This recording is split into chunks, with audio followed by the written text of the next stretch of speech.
सर्दियों का मौसम चल रहा था। एक दिन बहुत ही ज्यादा ठंड पड़ जाती है। अरे बाप रे, आज तो बहुत ही ज्यादा ठंड है। मुझे कुछ तो करना पड़ेगा।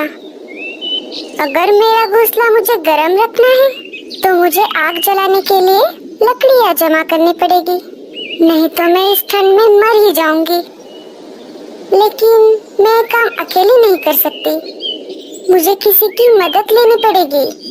लाडो मीनू चिड़िया के पास चली जाती है। अरे मीनू मौसी, तुम क्या कर रही हो? कुछ नहीं लाडो। अच्छा ठीक है, तुम बताओ तुम यहाँ कैसे? अरे कुछ नहीं, अभी ठंड का मौसम चल रहा है ना। मैं सोच रही थी कि हमें हमारे घोंसले गर्म रखने के लिए आग जलानी होगी और उसके लिए हमें लकड़ियाँ इकट्ठा करनी होगी। हाँ हाँ, बात तो सही है। आज घूंगा मौसी मुझसे मिलने आई थी। वो कह रही थी कि ठंड के साथ बर्फबारी भी होने वाली है। मेरे तो ठंड की वजह से अभी से हाथ पैर कांप रहे हैं। तो बताओ कब जाना है लकड़ियाँ लेने को? अभी शाम हो गई है, हम सुबह घर का सारा काम निपटा के फिर चले जाएंगे। हाँ हाँ, कल सुबह जाएंगे। अगले दिन सुबह मीनू और लाडो लकड़ियाँ जमा करने के लिए निकल पड़ती है। उड़ते उड़ते उन्हें रास्ते में कालू कौवा धूप सेकते हुए उन्हें दिखाई देता है। मीनू लाडो चिड़िया से कहती है, देख लाडो, ये आलसी कौवा कैसे मजे में धूप सेक रहा है। जाने दो ना मौसी, हमें क्या करना है? हमें बहुत काम है, हमें चलना चाहिए। नहीं लाडो, ये आलसी कौवा ऐसे मजे में सुबह सुबह धूप सेक रहा है, ये मुझसे नहीं देखा जा रहा। तुम देखो मैं इसे कैसे काम पे लगाती हूँ। लाडो और मीनू कौवे के पास रुक जाते हैं। मीनू मौसी रहने दो ना, क्यों बेचारे को परेशान कर रही हो? बेचारा? और ये एक नंबर का आलसी और कामचोर है। इतना बोलकर मीनू कालू कौवे के पास चली जाती है। अरे कालू कौवे, तुझे कुछ शर्म वरम है कि नहीं? ऐसे दिन भर बिना काम किए कैसे बैठ सकते हो तुम? तुम्हारे हाथ पांव दर्द नहीं करते? कालू कौवा मीनू मौसी की बात को सुनकर अनसुना कर देता है। अरे तू चुप क्यों है? कुछ तो बोल। क्या आलस की वजह से तुझे सुनाई भी नहीं दे रहा? क्या मीनू मौसी, मैं तो यहाँ शांति से बैठा हूँ। क्या आपको मेरी वजह से कोई तकलीफ हो रही है? अगर आप चाहे तो मैं यहाँ से उठकर कहीं दूर चला जाता हूँ।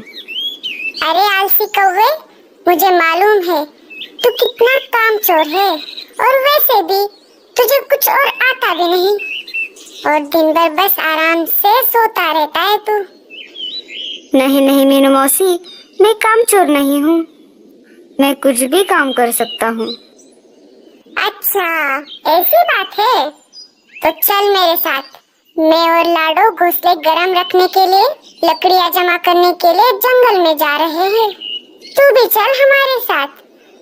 कालू एक भोला कौवा था। वो मीनू मौसी की बातों में आ गया और चल पड़ा उनके साथ। हाँ हाँ चलो, मैं तैयार हूँ। देख ले, तू अभी हाँ बोल रहा है, बीच में काम छोड़कर कहीं भाग तो नहीं जाएगा? अगर तूने ऐसा किया तो मैं तुझे हमारे ग्रुप से निकाल दूंगी।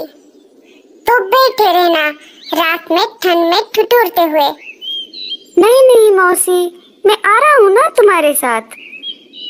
ये मीनू मौसी भी ना किसी को भी अपनी बातों में फंसा लेती है और अपना काम करवा लेती है। लाडो, मीनू मौसी और कौवा तीनों जंगल की तरफ निकल पड़ते हैं। थोड़ी दूर जाते ही लाडो को जमीन पर कुछ लकड़ियाँ दिखाई देती है। चलो हम यहाँ से एक एक लकड़ी उठा लेते हैं। तीनों एक एक लकड़ी उठाकर लाडो चिड़िया के घोंसले की तरफ निकल पड़ते हैं। तीनों लाडो चिड़िया के घोंसले के पास आ जाते हैं।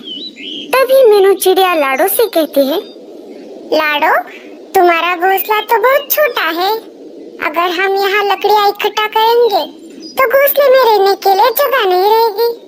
और फिर हमें आग भी तो जलानी है। हम एक काम करेंगे, मेरा घोंसला बहुत बड़ा है, हमें लकड़ियाँ मेरे घोंसले में जमा करते हैं। रात में हम तीनों वहीं पर आग जलाएंगे और आराम से सो जाएंगे। आप सही कह रही हो मीना मौसी, हम वैसा ही करेंगे। कालू भैया चलिए, हम मीनू मौसी के घोंसले की तरफ चलते हैं।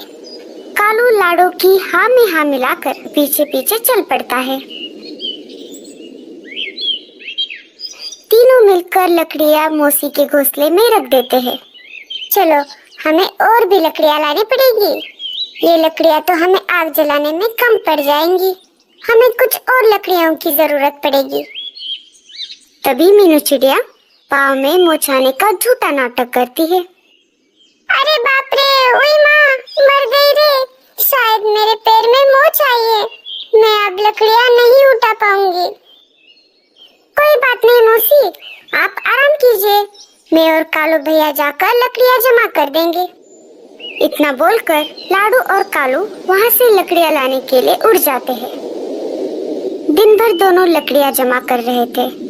ऐसा करते करते मीनू मौसी के घर में लकड़ियों का ढेर लग जाता है।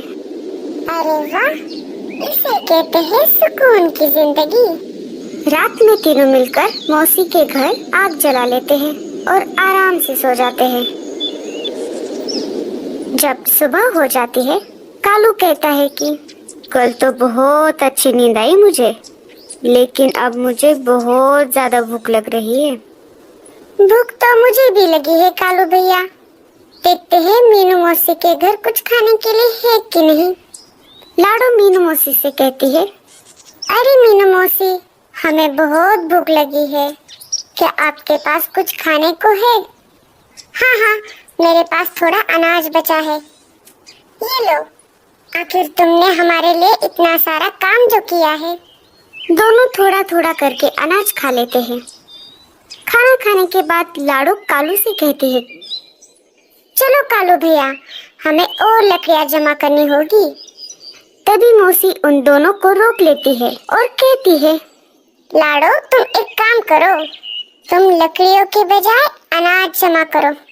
घर में सिर्फ थोड़ा ही अनाज बचा है, अगर मैं अकेली होती तो अनाज बच जाता, लेकिन अब हम 3 लोग हैं, इसलिए हमें और अनाज चाहिए।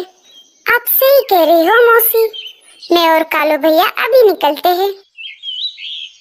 दोनों अनाज लेने के लिए निकल पड़ते हैं। उधर लाडो और कालू मेहनत कर रहे थे और इधर मतलबी मीनू मौसी मजे से अपने घोंसले के बाहर धूप सेकते हुए बैठी थी। ये सर्दियाँ कितनी अच्छी होती है, रात में आग जलाओ और दिन में मस्त धूप सेको।